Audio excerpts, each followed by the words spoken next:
नमस्कार दोस्तों। आज की वीडियो में हम सर्वनाम सीखेंगे। संज्ञा आप जानते हैं, किसी स्थान या वस्तु के नाम को संज्ञा कहते हैं।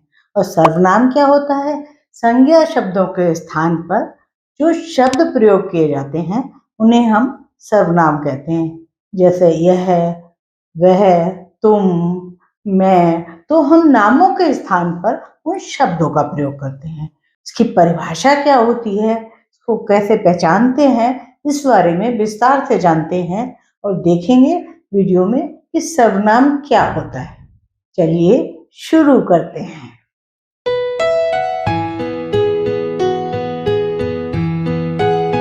सामान्य भाषा में सीखते हैं सर्वनाम। इसकी परिभाषा है, संज्ञा की जगह आने वाले शब्द सर्वनाम कहलाते हैं। सर्वनाम का प्रयोग करने से भाषा सुंदर और सरल बनती है। संज्ञा की तरह ही सर्वनाम शब्दों के भी वचन बदलते हैं। आइए जानते हैं कैसे। एक वचन में होता है मैं, तो बहुवचन में होता है हम। यह एक वचन होता है, ये बहुवचन होता है। इसे एक वचन होता है, इन्हें बहुवचन होता है। तू एक वचन, तुम बहुवचन।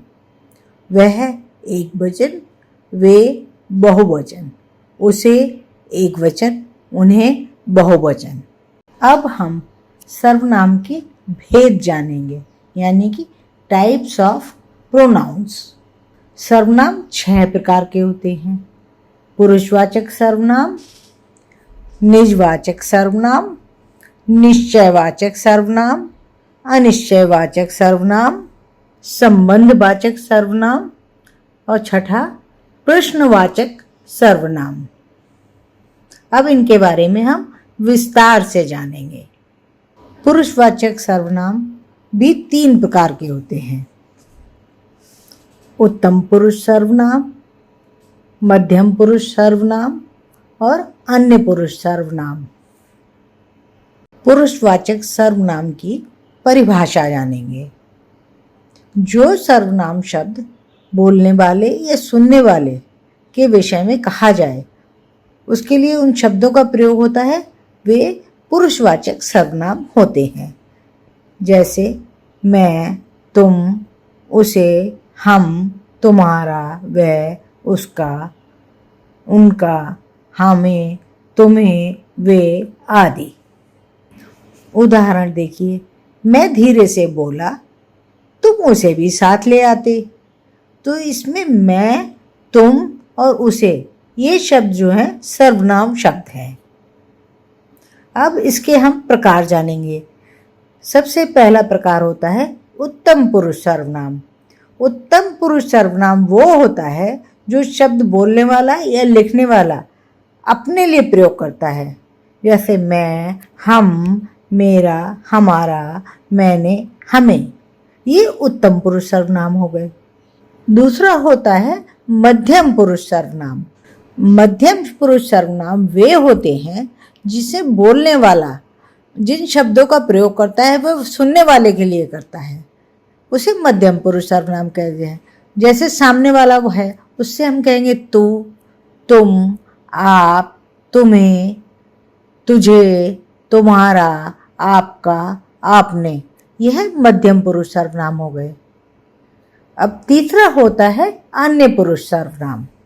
अन्य पुरुष सर्वनाम वो होता है जब बोलने वाला किसी अन्य पुरुष के लिए उन शब्दों का प्रयोग करता है। जैसे वह, उसने, उन्हें, वे, उसे, उनका, उन्होंने, उनको आदि। आपने पुरुषवाचक सर्वनाम के बारे में जान लिया। अब दूसरा सर्वनाम होता है निजवाचक सर्वनाम। निजवाचक सर्वनाम वह होता है जिसमें कि बोलने वाला व्यक्ति अपने लिए उन शब्दों का प्रयोग करता है। जैसे स्वयं, आप, खुद, अपने आप, स्वतः आदि। जैसे मैं कहती हूँ कि मैंने ये काम स्वयं किया है, तो स्वयं जो है निजवाचक सर्वनाम है। तीसरा होता है निश्चयवाचक सर्वनाम। जो सर्वनाम पास या दूर के व्यक्ति, वस्तु अथवा घटना की ओर निश्चय पूर्वक संकेत करते हैं। उन्हें निश्चयवाचक सर्वनाम कहते हैं, जैसे यह, वह, ये, वे आदि। उदाहरण, यह तुम्हारा भाई है, तो यह निश्चयवाचक सर्वनाम हो गया। अगला सर्वनाम होता है अनिश्चयवाचक सर्वनाम। जो सर्वनाम किसी अनिश्चित व्यक्ति, वस्तु या घटना की ओर संकेत करते हैं, उन्हें अनिश्चयवाचक सर्वनाम कहते हैं, जैसे कोई, कुछ, किसी। उदाहरण के लिए, दरवाजे पर कोई दस्तक दे रहा है, तो कोई इसमें अनिश्चयवाचक सर्वनाम हो गया। अगला सर्वनाम है संबंधवाचक सर्वनाम, यानी कि रिलेटिव प्रोनाउन। जो सर्वनाम शब्द प्रधान वाक्य का आश्रित वाक्य से संबंध जोड़ते हैं, उन्हें संबंधवाचक सर्वनाम कहते हैं, जिसे, जैसे, उसे, जो, सो, जैसा, वैसा, जिसने, उसने आदि। उदाहरण, जो चोरी करेगा सो दंड पाएगा। अब हम बात करते हैं छठे आखिरी सर्वनाम की। ये होता है प्रश्नवाचक सर्वनाम। जिन सर्वनामों का प्रयोग किसी व्यक्ति, वस्तु या घटना के विषय में पूछने के लिए होता है, उन्हें प्रश्नवाचक सर्वनाम कहते हैं, जैसे कौन, किसने, क्या, किसे आदि। उदाहरण के लिए, पेड़ के नीचे कौन खड़ा है? यह चित्र किसने बनाया है? तो इसमें कौन और किसने प्रश्नवाचक सर्वनाम है।